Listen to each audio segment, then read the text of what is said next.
मित्रों, मैं संदेश अपने यूट्यूब चैनल पर आप सभी लोगों का स्वागत करता हूं। पॉपुलेशन जियोग्राफी का आज का हमारा टॉपिक है, आपने टाइटल देख ही लिया होगा, concept of under population and over population. हम लोगों ने कॉन्सेप्ट ऑफ ऑप्टिमम पॉपुलेशन की स्टडी कर ली है, अनुकूलतम जनसंख्या का विचार, और वो विचार बहुत ही इम्पॉर्टेंट है। तो अगर आपने वो वाला अध्याय नहीं देखा है तो आप वहाँ पर जाके देख सकते हैं।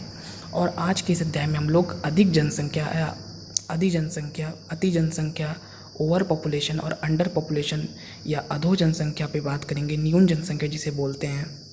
ये बहुत ही इम्पोर्टेंट टॉपिक है। और जनसंख्या संसाधन से संबंधित जो हमारे ये अध्याय हैं इस समय चल रहे हैं, जिसमें कि हम लोगों ने एकरमैन के जनसंख्या संसाधन प्रदेश को देखा, पी सेन गुप्ता का जो भारत का क्लासिफिकेशन है उसको देखा, एकरमैन ने वर्ल्ड का क्लासिफिकेशन किया था, और हम लोगों ने ऑप्टिमम पॉपुलेशन को देख लिया। आज हम लोग ओवर और अंडर पॉपुलेशन को देखेंगे। तो ये सारे के सारे चैप्टर्स पॉपुलेशन जियोग्राफी में बहुत ही ज़्यादा अपना इम्पोर्टेंस रखते हैं। तो आप इन सभी को देख लीजिए और तैयार कर लीजिए, अच्छे से इनके नोट्स भी प्रिपेयर कर लीजिए। चलिए हम लोग अपने इस अध्याय को शुरू करते हैं। Basically over population, under population, optimum population, अगर हम तीनों को एक बार देख लें यहाँ पे, तो इन तीनों को हमें जिस प्रकार से हम इनको बताते हैं, तो हम सिर्फ दो चीज़ें लेके चलते हैं इसमें, पॉपुलेशन और रिसोर्सेज, अर्थात संसाधन और जनसंख्या। ऑप्टिमम पॉपुलेशन वाले अध्याय में मैंने आपको बताया था कि ऑप्टिमम पॉपुलेशन वह स्थिति होती है जब जनसंख्या और संसाधन का एक संतुलन बना होता है। यद्यपि जनसंख्या और संसाधन में पूर्णतः तो संतुलन कभी भी नहीं हो सकता, लेकिन एक अनुकूलतम स्थिति पाई जाती है, एक संतुलन जैसी ये स्थिति अगर हमें देखने को मिलती है, और हमें ऐसा लगता है कि जितने संसाधन हैं लगभग उतनी जनसंख्या है, अर्थात संसाधनों का उपयोग करने के लिए जनसंख्या बहुत कम भी नहीं है, ऐसा भी नहीं है कि संसाधन इतने अधिक हैं कि जनसंख्या उसका यूज़ नहीं कर पाएगी पूरी तरीके से, और ऐसी भी बात नहीं है कि संसाधन कम है और जनसंख्या अधिक है और संसाधन जनसंख्या के लिए कम पड़ जाएंगे। एक संतुलन की स्थिति होती है, संसाधन का यूज़ करने के लिए पर्याप्त जनसंख्या होती है, ना बहुत कम होती है ना ज़्यादा होती है। ये स्थिति होती है अनुकूलतम जनसंख्या की। अनुकूलतम जनसंख्या एक आदर्श जनसंख्या होती है। इसी के आगे का जो हमारा कॉन्सेप्ट है, मतलब अनुकूलतम जनसंख्या को आपको समझना है, तभी आप अधिक जनसंख्या या ओवर और अंडर पॉपुलेशन के कॉन्सेप्ट को समझ पाएंगे। ऑप्टिमम पॉपुलेशन में जैसा कि मैंने अभी बताया, और आप यहाँ मॉडल में देख भी रहे हैं कि पॉपुलेशन और रिसोर्सेज दोनों में एक बैलेंस है, ठीक है। लेकिन जैसे ही ये बैलेंस बिगड़ेगा और पॉपुलेशन वाला जो ग्राफ होगा या पॉपुलेशन वाला जो बार होगा वो बढ़ जाएगा, रिसोर्सेज वाला छोटा उससे हो जाएगा, मतलब पॉपुलेशन की मात्रा अधिक हो जाएगी इन कंपेयर टू रिसोर्स। हम हमेशा रिसोर्स से पॉपुलेशन की तुलना करेंगे, तभी ये वाले कॉन्सेप्ट हमारे क्लियर हो पाएंगे अच्छे से। इस स्थिति में जब रिसोर्सेज कम पड़ जाएंगे, रिसोर्सेज से अधिक पॉपुलेशन हो जाएगी, तो जो स्थिति हमें देखने को मिलती है वो होती है ओवर पॉपुलेशन, मतलब जनसंख्या का जो दबाव है वो संसाधनों पे ज़्यादा हो जा रहा है, और ये स्थिति कहलाती है अधिक जनसंख्या। इसी से फिर आगे चल के जनसंख्या विस्फोट की स्थिति उत्पन्न होती है। और बेसिकली जो हमारे एशिया के देश हैं, स्पेशली साउथ एशियन कंट्रीज़, जिसमें कि चाइना, इंडिया, पाकिस्तान, बांग्लादेश, ये सारे देश, इसके अलावा हमारा इंडोनेशिया भी, वो भी काफ़ी हाईली पॉपुलेटेड है। तो एशिया के देश बहुत सारे इसमें हाईली पॉपुलेटेड हैं, जो कि ओवर पॉपुलेशन की स्थिति से इस समय गुजर रहे हैं। स्पेशली इंडिया में भी इस प्रकार की स्थिति है कि रिसोर्सेज उतने नहीं हैं, लेकिन रिसोर्सेज के कंपेयर में रिसोर्सेज हैं भी, रिसोर्सेज ऐसा नहीं रिसोर्सेज नहीं है, रिसोर्सेज पर्याप्त मात्रा में है, लेकिन उसके कंपेयर में जितनी पॉपुलेशन होनी चाहिए उतनी नहीं है, उससे कहीं ज़्यादा है। तो मतलब सिंपल सी बात है, मान लीजिए कि किसी के घर में भोजन पर्याप्त है, ठीक है, जितने 8-10 लोगों का परिवार है और उतने के लिए पर्याप्त भोजन घर में है।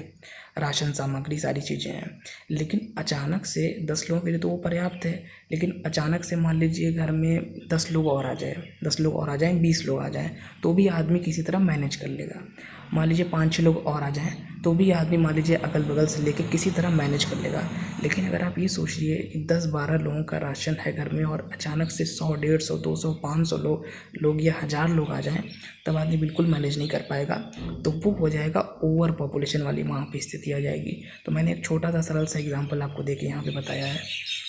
इस प्रकार की जो भी स्थिति होती है ये ओवर पॉपुलेशन वाली स्थिति होती है, और इसके बहुत सारे एग्जाम्पल आपको, जैसे कि मैंने कुछ देशों के नाम अभी बताए, ये सारे के सारे इसके एग्जाम्पल हो जाएंगे। अब हम लोग चलते हैं जस्ट इसी का अपोजिट, जो हमारा दूसरा कॉन्सेप्ट है वो है अंडर पॉपुलेशन। अंडर पॉपुलेशन में क्या होता है? ऑप्टिमम पॉपुलेशन में क्या था? दोनों में संतुलन था। ओवर पॉपुलेशन में क्या हुआ? पॉपुलेशन ज़्यादा हो गई। अंडर पॉपुलेशन में क्या होगा?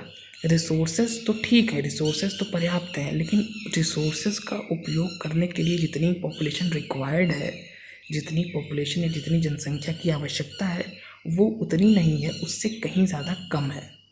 ठीक है, तो इस स्थिति में मान लीजिए किसी घर में, वही एग्जाम्पल आप फिर से लीजिए, राशन खूब भरा पड़ा है, कम से कम 15-20 लोग प्रतिदिन वहाँ भोजन कर सकते हैं, इतनी राशन सामग्री घर में उपस्थित है इतनी ज़्यादा मात्रा में।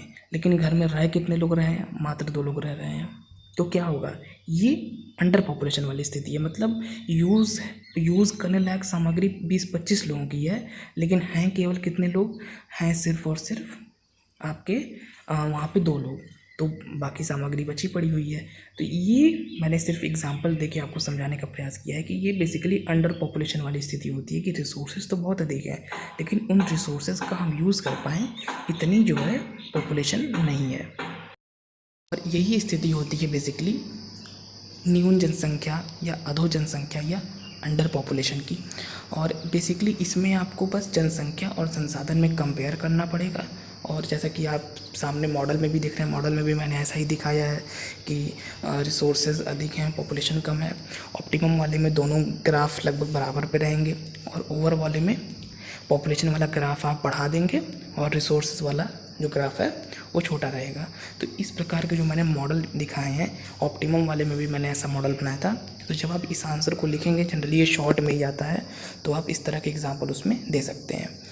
और अगर फ्रेंड्स इसके आप एग्जाम्पल देखना चाहें अंडर पॉपुलेशन वाली कंट्रीज़ का, तो जो आपने ब्राज़ीलियन तुल्य प्रदेश, ब्राज़ीलियन टाइप रीजन में पढ़ा था, जो हमारे लैटिन अमेरिका के देश हैं, साउथ ईस्ट एशियन कंट्रीज़ हैं, ट्रॉपिकल अफ्रीका के देश हैं, वो सारे के सारे इसके एग्जाम्पल हो सकते हैं। तो ब्राज़ीलियन टाइप रीजन वाले में इस प्रकार के हम लोगों ने देशों को देखा था जहाँ पर रिसोर्सेज की तुलना में पॉपुलेशन कम है।